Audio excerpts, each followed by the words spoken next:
Hello student, last topic हम लोगों ने फिजिक्स में प्रिंसिपल ऑफ सुपरपोजिशन किया था इलेक्ट्रिक फील्ड के लिए, जिसके लिए ये फॉर्मूला आप लोगों ने निकाला था कि अगर आपके पास बहुसंख्यक आवेश हैं तो किसी एक बिंदु पर लगने वाला जो net charge net electric field होगा वो क्या होगा, उन आवेशों के कारण लगने वाले विद्युत क्षेत्रों के सदिश योग के क्या होगा, बराबर होगा। ये फॉर्मूला आप लोगों ने निकाला, ठीक है।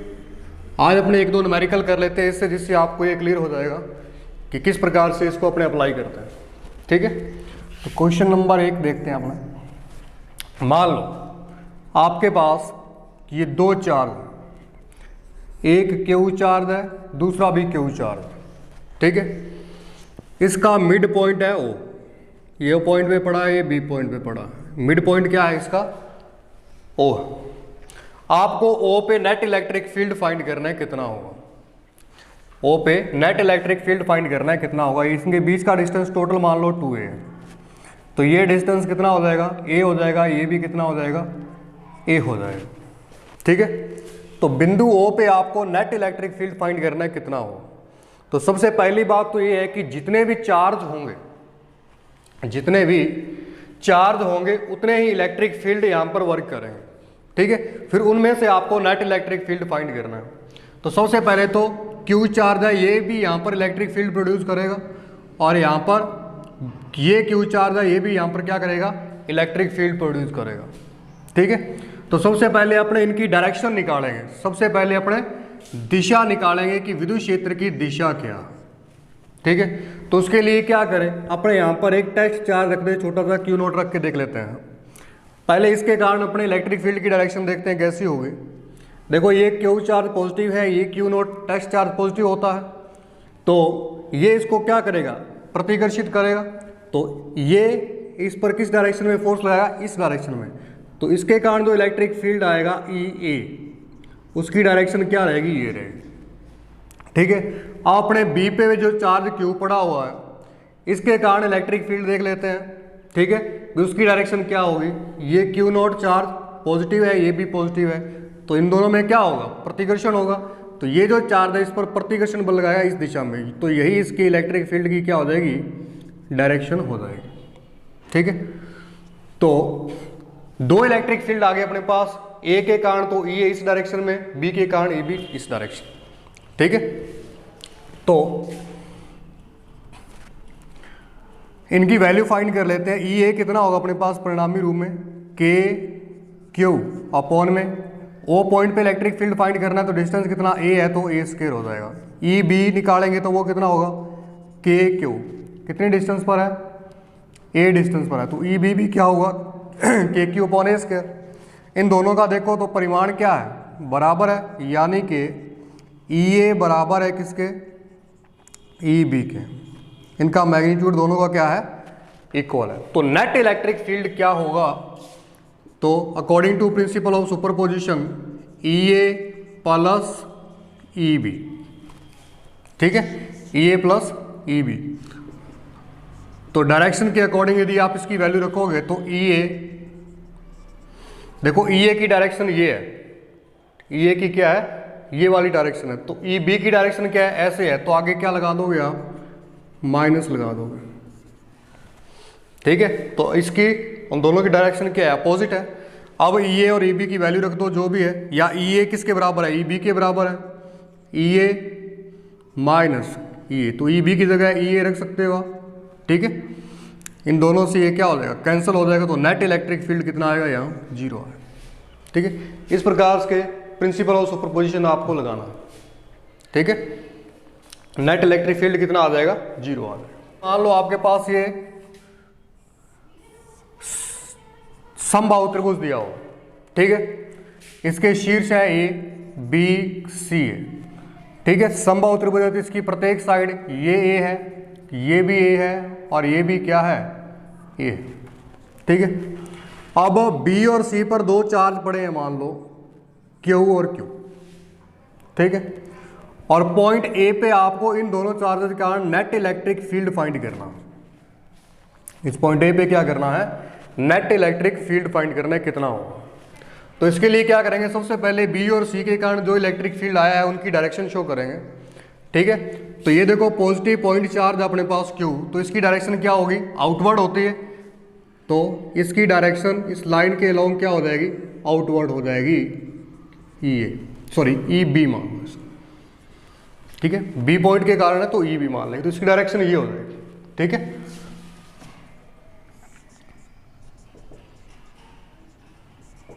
ये वाला। इसी प्रकार से सी पॉइंट पे जो पॉजिटिव चार्ज पड़ा हुआ है क्यू, इसके कारण जो इलेक्ट्रिक फील्ड पॉइंट ए पे प्रोड्यूस होगा वो कौन सा होगा, कौन सी डायरेक्शन होगी, देखो पॉजिटिव चार्ज है तो इसके कारण डायरेक्शन कैसी होगी, आउटवर्ड होगी। ठीक है, तो ये डायरेक्शन लोगे आप इस प्रकार से ऐसे, इसको नाम दे दोगे ई सी। ठीक है, तो आपके पास ई बी ए आ गया, ई सी ए आ गया। ठीक है, अब इन दोनों का जो नेट इलेक्ट्रिक फील्ड है वो कहाँ से निकलेगा वो चेक करना आप। देखो मैंने आपको बताया था समांतर चतुर्भुज के नियम से एक वेक्टर इधर गया एक वेक्टर इधर गया, तो नेट इलेक्ट्रिक फील्ड कैसे निकलेगा, बिल्कुल बीच में से इनके, जिसको अपने लेट कर लेते हैं ई ए पे फाइंड करना नेट इलेक्ट्रिक फील्ड। तो नेट इलेक्ट्रिक फील्ड ई है जो दोनों के बीच में से गुजरेगा। ठीक है, अब आपको नियम लगा देना, हम जानते हैं समबाहु त्रिभुज का प्रत्येक कोण कितने डिग्री का होता है, 60 का। अगर ये 60 का है तो ऊपर वाला ये भी क्या होगा, 60 का होगा। ठीक है, अब आपको नेट इलेक्ट्रिक फील्ड ई ए फाइंड करना है। इसके लिए पहले अपने ई सी और ई बी के वैल्यू फाइंड कर लेते हैं। ई बी कितना होगा, परिणामी रूप देखें तो के क्यू, डिस्टेंस कितनी है जिस पॉइंट पे फाइंड करना है, इस पे ए डिस्टेंस है, k q A square. E C B कितना होगा, के क्यू ए स्क्वायर, यही डिस्टेंस है। तो दोनों का परिमाण क्या है, बराबर है, ई बी है वो बराबर है किसके, ई सी के। ठीक है, अब अपने को ई ए निकालना है, नेट इलेक्ट्रिक फील्ड। तो उसके लिए अपने आपको फॉर्मूला बताया गया था कि जैसे मान लो दो वेक्टर इस प्रकार से हैं, पी इधर गया क्यू इधर गया, इनके बिटवीन एंगल थीटा, तो इन दोनों का रिजल्टेंट आर इनके बीच में से ये गुजरेगा। ठीक है, तो जो आर होता है इसकी वैल्यू क्या बताई थी हमने, P square plus Q square plus 2 PQ cos theta. ठीक है, तो यहां पर अपने वैल्यू रखेंगे, ये अपने पास दो वेक्टर कौन से हैं, ई बी है और ई सी है, तो E B square E C square plus 2 E B E C cos कितने डिग्री है, 60 डिग्री, कॉस 60 डिग्री हो जाएगा। रूट ई बी है वो किसके बराबर है, ई सी के, या ई सी है वो किसके बराबर है, ई बी के। जहां ई सी है वहां पर क्या पुट कर दें, अपने ई बी रख दें, तो E B square plus E B square plus 2 E B cos 60 degree कितना होता है, 1/2। इस 2 से ये 2 क्या हो जाएगा, कैंसिल आउट हो जाएगा। E B square plus E B square 2 E B square plus E B into E B कितना हो जाएगा, ई बी स्क्वायर हो जाएगा, तो इसको जोड़ेंगे तो 3 ई बी स्क्वायर आ जाएगा। ठीक है, यानी कि नेट इलेक्ट्रिक फील्ड जो ई ए है वो क्या है, √3 ई बी, ये ई बी बाहर हो जाएगा स्क्वायर है, तो ई बी की वैल्यू आपने निकाल रखी है, कितनी है, √3 KQ अपॉन में ए स्क्वायर। तो ये क्या आ जाएगा, नेट इलेक्ट्रिक फील्ड आ जाएगा पॉइंट ए। ठीक है, वैसे ही है जैसे अपने विद्युत बल निकाला था। ठीक है, बस वहां पे इतना सा अंतर था कि यहां पर भी चार्ज पड़ा हुआ था। ठीक है, लेकिन जब इलेक्ट्रिक फील्ड फाइंड करोगे तो वहां एक पर्टिकुलर पॉइंट होगा, चार्ज नहीं होगा वो। ठीक है, मान लो बहुत सारे चार्ज पड़े हैं, एक पॉइंट आपको ये दे दिया है, तो यहां पर आपको नेट इलेक्ट्रिक फील्ड फाइंड करना है जहां पे चार्ज नहीं है। ठीक है, हाँ, लेकिन दिशा ज्ञात करने के लिए अपने चार्ज रख सकते हैं वहां पर, टेस्ट चार्ज, इलेक्ट्रिक फील्ड की डायरेक्शन पता चल जाए अपने। ठीक है, तो इस प्रकार से अपने अध्यारोपण के सिद्धांत से क्या निकालेंगे, इलेक्ट्रिक फील्ड निकालेंगे, नेट इलेक्ट्रिक फील्ड। ठीक है, ये वर्ग है एक A B C and D इस प्रकार से। ठीक है, यहां पर मान लो चार्ज पड़े हुए हैं -Q plus Q plus 2Q और -2Q। ठीक है, ये चार्ज पड़े हुए हैं, आपको क्या करना है, इस O पे जहां पर ये डायगोनल काट रहे हैं, विकर्ण है ये, इस O पे आपको नेट इलेक्ट्रिक फील्ड निकालना। ठीक है, इस O पे क्या निकालना आपको, नेट इलेक्ट्रिक फील्ड निकालना।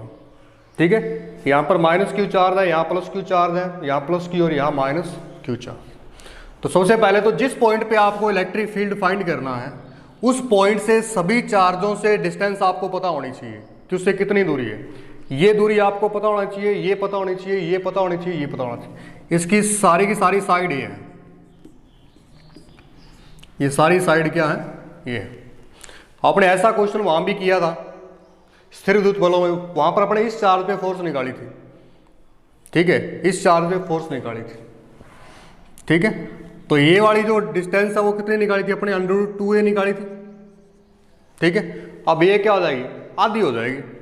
ठीक है, तो ये डिस्टेंस कितनी हो जाएगी, पूरा विकर्ण कितना था, √2a। अब ये कितना बच जाएगा, √2a/2, या इसको आप ये लिख सकते हो a/√2। ये डिस्टेंस भी कितनी होगी, a/√2, ये डिस्टेंस भी a/√2 और ये भी कितनी, a/√2। ठीक है, तो इस प्रकार से ये डिस्टेंस हो जाएंगे सारे। ठीक है, अब आपको नेट इलेक्ट्रिक फील्ड फाइंड करना है। तो सबसे पहले नेट इलेक्ट्रिक फील्ड फाइंड करने के लिए क्या करना होता है, विद्युत क्षेत्रों की दिशा बताओगे आप कैसी है। ठीक है, विद्युत क्षेत्रों की दिशा बताओगे कि कौन सी है, कौन से ए पर जो चार्ज पड़ा है उसकी डायरेक्शन कैसी है, बी पर पड़ा है उसकी डायरेक्शन कैसी है। उसके बाद नेट इलेक्ट्रिक फील्ड फाइंड करोगे। जैसे मैं आपको थोड़ा सा हिंट देता हूं, नेट इलेक्ट्रिक फील्ड आप फाइंड कर लेना। जैसे माइनस क्यू चार्ज है, ये माइनस क्यू पॉइंट चार्ज है, पॉइंट ओ पे इलेक्ट्रिक फील्ड इसके कारण प्रोड्यूस जो होगा उसकी डायरेक्शन कैसी होगी। देखो पॉइंट चार्ज कौन से नेचर का है, नेगेटिव नेचर का है, तो उसके कारण विद्युत क्षेत्र की दिशा क्या होती है, इनवर्ड होती है। कल बताया था आपको, अंदर की ओर होगी। तो इसके कारण जो विद्युत क्षेत्र आएगा उसकी डायरेक्शन ये होगी, ई इनवर्ड होगी, ये वाली। ठीक है, बी पर जो प्लस क्यू चार्ज पड़ा हुआ है इसके कारण जो डायरेक्शन होगी वो कैसी होगी, प्लस क्यू चार्ज है तो इसकी इलेक्ट्रिक फील्ड की डायरेक्शन क्या होती है, आउटवर्ड होती है। पॉइंट चार्ज पड़ा हुआ है तो इसकी डायरेक्शन कैसे जाएगी, इस प्रकार से। इसको नाम दे देंगे अपने ई बी है। ठीक है, अब सी पॉइंट पे आते हैं। अपने सी पॉइंट पे -2q चार्ज पड़ा हुआ है, इसके कारण जो इलेक्ट्रिक फील्ड प्रोड्यूस होगा उसकी डायरेक्शन कैसी होगी, -q चार्ज है तो विद्युत क्षेत्र की दिशा कैसी होगी, अंदर की ओर होगी। ये बताया था ना आपको कल। अगर आपके पास यहाँ पॉजिटिव चार्ज है तो इससे विद्युत क्षेत्र की दिशा रेडियली आउटवर्ड होगी। अगर आपके पास नेगेटिव चार्ज है तो इसके कारण विद्युत क्षेत्र की दिशा रेडियली इनवर्ड होगी। ठीक है, और मैंने बताया भी था कि न्यूमेरिकल्स में ये चीजें काम देंगी आप। तो -2q चार्ज है, पॉइंट चार्ज है, इसके कारण विद्युत क्षेत्र की दिशा अंदर की ओर होगी, क्योंकि नेगेटिव चार्ज है तो इसके कारण विद्युत क्षेत्र की दिशा क्या रहेगी, इनवर्ड रहेगी, ई सी। अब यहाँ लास्ट +2q चार्ज पड़ा, इसके कारण विद्युत क्षेत्र की दिशा कैसी रहेगी, +2q चार्ज, इससे इलेक्ट्रिक फील्ड की डायरेक्शन रेडियली आउटवर्ड रहेगी, तो इसकी डायरेक्शन क्या रहेगी, ई डी मान लेंगे। तो इस प्रकार से अपने पास इलेक्ट्रिक फील्ड आ गया।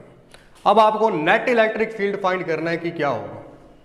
ठीक है, नेट इलेक्ट्रिक फील्ड, तो इसके लिए देखो हिंट देता हूं, आगे ई ए है जो ई सी है, ये एक दूसरे को कैंसिल करेंगे, लेकिन परिमाण में बराबर नहीं है, ये विशेष ध्यान रखोगे। परिमाण में बराबर नहीं है, ई बी है और ई डी है, वो उसको क्या करेगा, कैंसिल करेगा। अब इन दोनों में से देखो ज्यादा कौन सा होगा, ई ए होगा या ई सी होगा। इन दोनों का नेट इलेक्ट्रिक फील्ड फाइंड करो इस लाइन पे जो है, इन दोनों में से बड़ा कौन है। देखो इलेक्ट्रिक फील्ड का फॉर्मूला पढ़ा आपने, Q/R², या आप ये लिख सकते हो E ∝ Q। जैसे जैसे चार्ज बढ़ेगा वैसे वैसे इलेक्ट्रिक फील्ड बढ़ेगा। ठीक है, अब यहाँ देखो चार्ज कितना है, Q था और यहाँ 2Q था। इलेक्ट्रिक फील्ड ज्यादा प्रोड्यूस कौन करेगा, Q करेगा या 2Q करेगा, 2Q करेगा, क्योंकि इसका परिमाण क्या है, ज्यादा।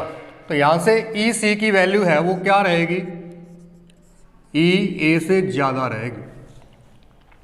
तो इन दोनों का जो नेट इलेक्ट्रिक फील्ड आएगा वो देखना कैसा होगा। ठीक है, इन दोनों का जो नेट इलेक्ट्रिक फील्ड आएगा वो क्या होगा, E1 यदि अपने मान लें तो वो क्या होगा, ई सी माइनस ई ए। इनकी वैल्यू तो निकाल ही लोगे आप, ई सी और ई ए की, ये डिस्टेंस KQ/R²। ठीक है, तो इसका नेट इलेक्ट्रिक फील्ड E1 होगा, जिसकी डायरेक्शन भी आपको पता होनी चाहिए। देखो EA छोटा है, EC बड़ा है, तो नेट इलेक्ट्रिक फील्ड किधर जाएगा, इधर जाएगा।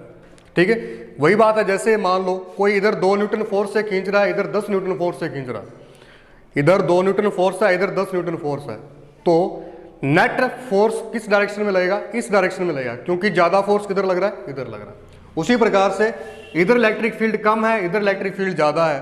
ठीक है, तो नेट इलेक्ट्रिक फील्ड है वो E1 जो है वो कौन सी डायरेक्शन में जाएगा, वो इस डायरेक्शन में जाएगा, E1 जो आप निकालोगे यहां से। इसी प्रकार से इस विकर्ण पर 2 इलेक्ट्रिक फील्ड है, इनका नेट इलेक्ट्रिक फील्ड कौन सी डायरेक्शन में होगा, EB और ED का। इनमें से बड़ा कौन है, 2Q और Q में से बड़ा इलेक्ट्रिक फील्ड कौन सा प्रोड्यूस करेगा। देखो ये Q चार्ज है, छोटा है तो इलेक्ट्रिक फील्ड कम होगा, ये 2Q है तो इलेक्ट्रिक फील्ड क्या होगा, बड़ा होगा।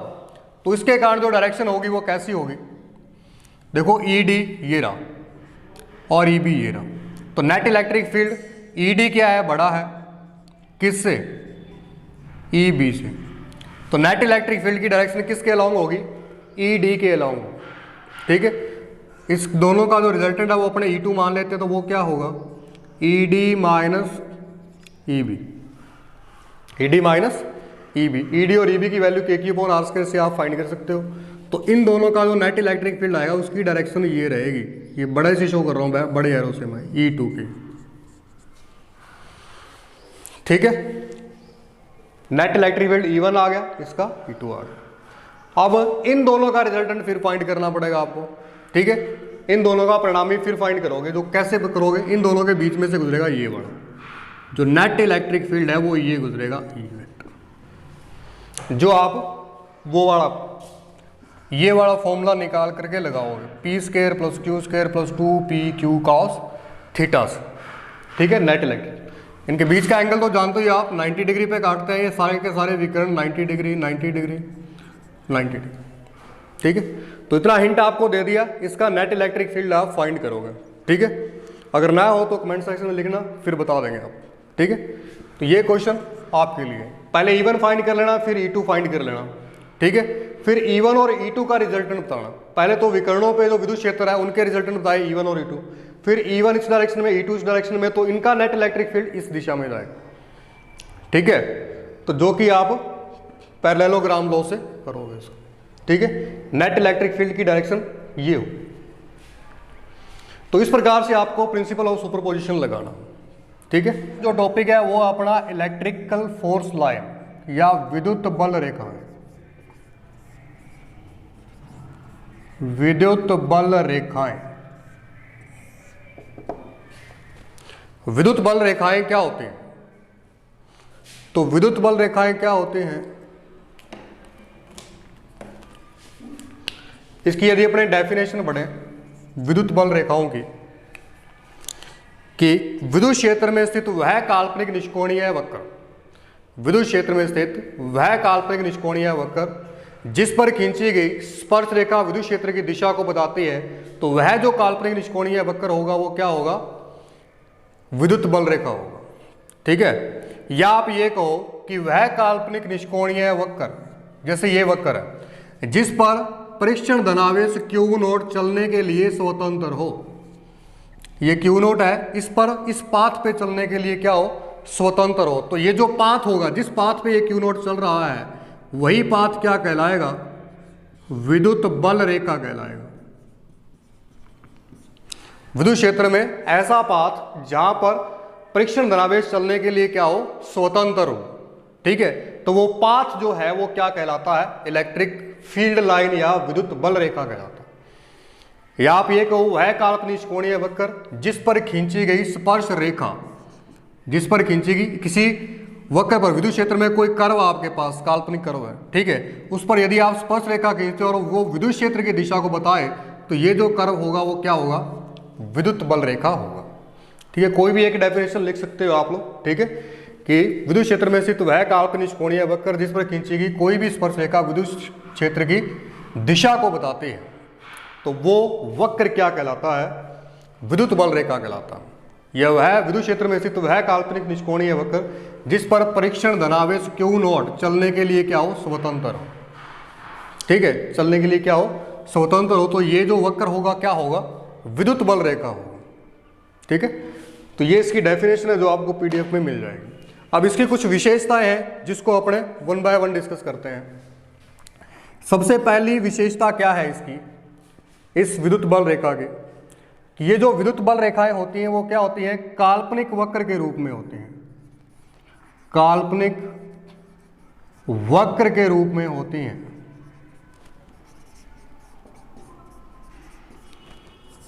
ठीक है, काल्पनिक वक्र के रूप में होते हैं। ठीक है, और दूसरी बात, इन पर खींची गई स्पर्श रेखा, स्पर्श रेखा विद्युत बल रेखा, सॉरी, खींची गई स्पर्श रेखा विद्युत क्षेत्र की दिशा को व्यक्त करती है,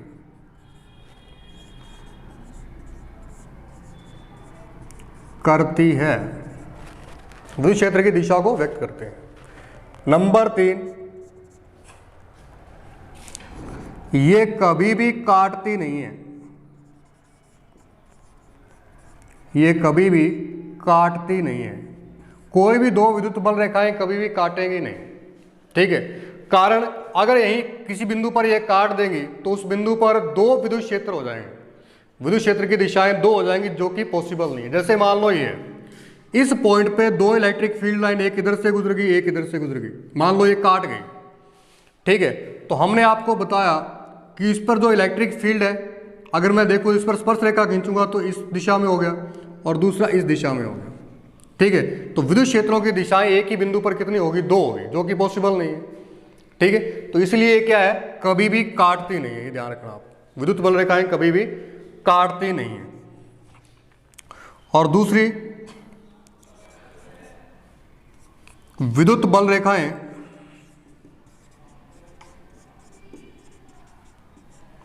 धनावेश से निकलती हैं और ऋणावेश पर समाप्त होती हैं।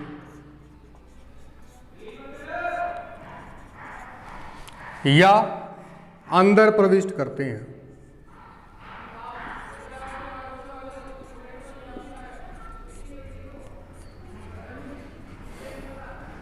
ठीक है, जो इलेक्ट्रिक फोर्स लाइन है वो क्या है, धनावेश से बाहर निकलती है। ये मान लो आपके पास पॉजिटिव पॉइंट चार्ज है, इससे बाहर निकलेंगे, ये बाहर निकल रहे। ठीक है, इलेक्ट्रिक फील्ड लाइन। और जो ऋणावेश होगा इसके अंदर प्रविष्ट करेंगे, इस प्रकार से इसके क्या करेंगे, अंदर प्रविष्ट करेंगे। ये तो अपने पीछे पढ़े ही है। ठीक है, कि किसी भी पॉजिटिव पॉइंट चार्ज से जो इलेक्ट्रिक फील्ड की डायरेक्शन है वो रेडियली आउटवर्ड होती है और नेगेटिव चार्ज के कारण रेडियली इनवर्ड होती है। तो वही क्या, इलेक्ट्रिकल फोर्स लाइन। ठीक है, तो विद्युत बल रेखाएं जो है धनावेश से क्या करती हैं, निकलती हैं और ऋणावेश पर समाप्त होती हैं, ये उसके अंदर प्रविष्ट होते हैं। ठीक है, तो ये लाइन आपको ध्यान में रखनी। दूसरी बात, नंबर 5, ये बंद लूप के रूप में नहीं होती, ये बंद लूप के रूप में नहीं होती। ठीक है, यानी कि बंद लूप नहीं बनाती है, ओपन रहते हैं। ठीक है, जो विद्युत बल रेखाएं होती हैं, पॉजिटिव से निकली तो पॉजिटिव से निकल रही हैं। ठीक है, यानी कि ऐसा नहीं है कि कोई क्लोज लूप बना देगी। ठीक है, जैसे मान लो आपके पास एक पॉजिटिव चार्ज है, एक मान लो आपके पास पॉजिटिव चार्ज है, एक नेगेटिव चार्ज है। ठीक है, तो अब यहां से इलेक्ट्रिक फोर्स लाइन शो करनी है तो कैसे करोगे आप, देखो पॉजिटिव चार्ज से बाहर निकलती हैं और नेगेटिव चार्ज के अंदर प्रविष्ट होती हैं, तो इस प्रकार से चली जाएगी। प्लस चार्ज से निकल गई, नेगेटिव चार्ज के अंदर चलेगी। यहां से निकालोगे इस प्रकार से चलेगी, इस प्रकार से, ऐसे, इस प्रकार से।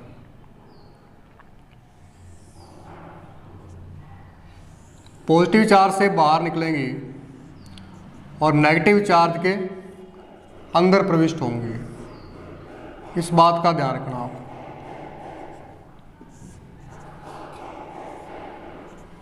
इस प्रकार से अगर आपके पास एक पॉजिटिव चार्ज है एक नेगेटिव चार्ज तो वहां इलेक्ट्रिक फोर्स लाइन इस प्रकार से शो करोगे, ठीक है। अगर मान लो सेम नेचर के फोर्स, मान लो पॉजिटिव पॉजिटिव चार्ज आ गए आपके पास, सेम नेचर के पॉजिटिव पॉजिटिव चार्ज है, तो इसमें विद्युत बल रेखाएं किस प्रकार से शो करोगे। देखो यहां हम जानते हैं कि समान प्रकृति के आवेशों में क्या होता है, प्रतिकर्षण होता है। तो यहां से जो इलेक्ट्रिक फोर्स लाइन निकलेगी इस प्रकार से, और यहां से जो निकलेगी इस प्रकार से, ये एक दूसरे को रिपेल करेंगे, तो इस प्रकार से ये बेंड हो जाएंगे। इस प्रकार से प्लस चार्ज से निकली, यहां से भी प्लस चार्ज से निकलेगी, और इधर से भी यहां से पॉजिटिव चार्ज से निकलेगी, और इधर भी पॉजिटिव चार्ज से निकलेगी। तो कुछ पैटर्न इस प्रकार से बनेगा इसका, पॉजिटिव पॉजिटिव से अगर आप इलेक्ट्रिक फोर्स लाइन निकालते हो तो इस प्रकार से, जिससे अपने को यह भी स्पष्ट होता है कि विपरीत प्रकृति के आवेशों में क्या होता है, प्रतिकर्षण होता है, ठीक है। तो कुछ ऐसा पैटर्न बनेगा इसमें। तो इस प्रकार से विद्युत बल रेखाओं को आप शो करो, ठीक है। तो ये 5 अपने क्या पढ़ लिए, इसके गुणधर्म पढ़ लिए। और देखो इसके आगे क्या है, 6 नंबर देखो आप कि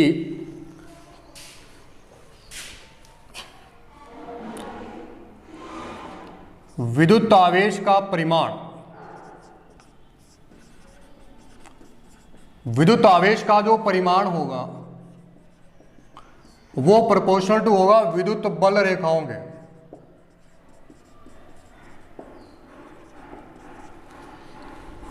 इस बात का विशेष ध्यान रखना आप। यानी कि अगर आप चार्ज को बढ़ाओगे, चार्ज ज्यादा आपके पास, तो उसमें विद्युत बल रेखाएं भी ज्यादा निकलेंगे, ठीक है। जैसे मान लो एक क्यू चार्ज आपके पास, इससे इलेक्ट्रिक फोर्स लाइन कितनी निकली, ये क्यू है, 4 निकली। अगर मैं 4 लूँ 2Q, तो इससे दुगनी इलेक्ट्रिकल फील्ड लाइन निकलेंगे, इस प्रकार से जाएंगे। यानी कि जितना बड़ा चार्ज होगा उतनी ज्यादा इलेक्ट्रिकल फोर्स लाइन निकलेंगे, ठीक है। जैसे अपने चार्ज को बढ़ाते जाएंगे तो विद्युत बल रेखाओं का डेंसिटी भी क्या होती जाएगी, बढ़ती जाएगी, ठीक है। अगर यहां मैं 4Q कर दूं तो उससे ज्यादा इलेक्ट्रिकल फोर्स लाइन निकलेंगे। वैसे काल्पनिक है ये विद्युत बल रेखाएं, ठीक है। जैसे मैंने यहाँ 4 शो करी है तो 2 भी हो सकते हैं, ठीक है, 3 भी हो सकते हैं। यानी कि अगर चार्ज कम है, ठीक है, तो इलेक्ट्रिकल फोर्स लाइन कम प्रोड्यूस होंगी, और ज्यादा है तो ज्यादा हो, ठीक है। तो इस बात का विशेष ध्यान रखना आपको, नंबर 6 इसमें। और दूसरी बात ये, विद्युत बल रेखाओं की संख्या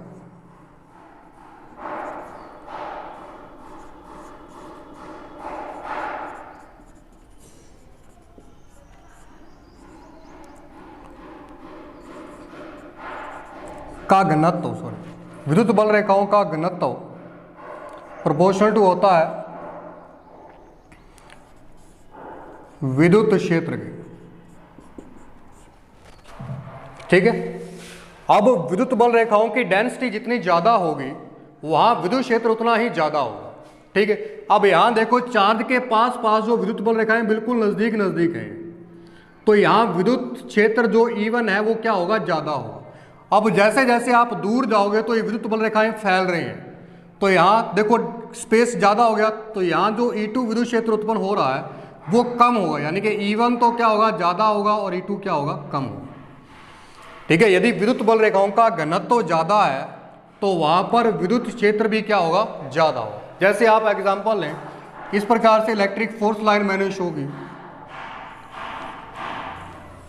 ये इलेक्ट्रिकल फोर्स लाइन है, विद्युत बल रेखा है। तो मुझे आप बताओगे विद्युत क्षेत्र यहां ज्यादा होगा या जहां ज्यादा होगा, कहां होगा, जहां घनत्व ज्यादा है। विद्युत बल रेखाओं की सघनता कहां ज्यादा है, यहां पर नजदीक है विद्युत बल रेखाएं, तो यहां विद्युत क्षेत्र E1 प्रोड्यूस हुआ, यहां पर कम है तो यहां पर E2 है, तो यहां पर विद्युत क्षेत्र है वो क्या होगा, ज्यादा होगा, ठीक है। यानी कि जैसे जैसे विद्युत बल रेखाओं का घनत्व बढ़ता है विद्युत क्षेत्र का मान भी क्या होता है, बढ़ता है। ठीक है। तो इस बात का आपको विशेष ध्यान रखना, ठीक है, कि जैसे जैसे विद्युत बल रेखाओं का घनत्व बढ़ेगा वैसे वैसे विद्युत क्षेत्र भी क्या होगा, बढ़ेगा, ठीक है। तो इस प्रकार से ये कुछ विशेषताएं ऐसी विद्युत बल रेखाओं की, ठीक है। और कल अपने नया टॉपिक पढ़ेंगे। आज के लिए इतना ही। ये जो विशेषताएं आपको ध्यान में रखनी है विद्युत बल रेखाओं की, ठीक है, कि विद्युत बल रेखाएं होती क्या, डेफिनेशन की, वह विद्युत क्षेत्र में स्थित वह काल्पनिक कोणीय वक्र जिस पर खींची गई स्पर्श रेखा विद्युत क्षेत्र की दिशा को बताती है, क्या कहलाती है, विद्युत बल रेखाएं कहलाती है, ठीक है। तो ये कुछ विशेषताएं हैं, कुछ एक दो रह गई हो तो आप उसमें से पढ़ लेना। मोस्टली मैंने जो इंपॉर्टेंट थी आपको करवा दी, ठीक है। तो आज के लिए इतना ही। Thank you.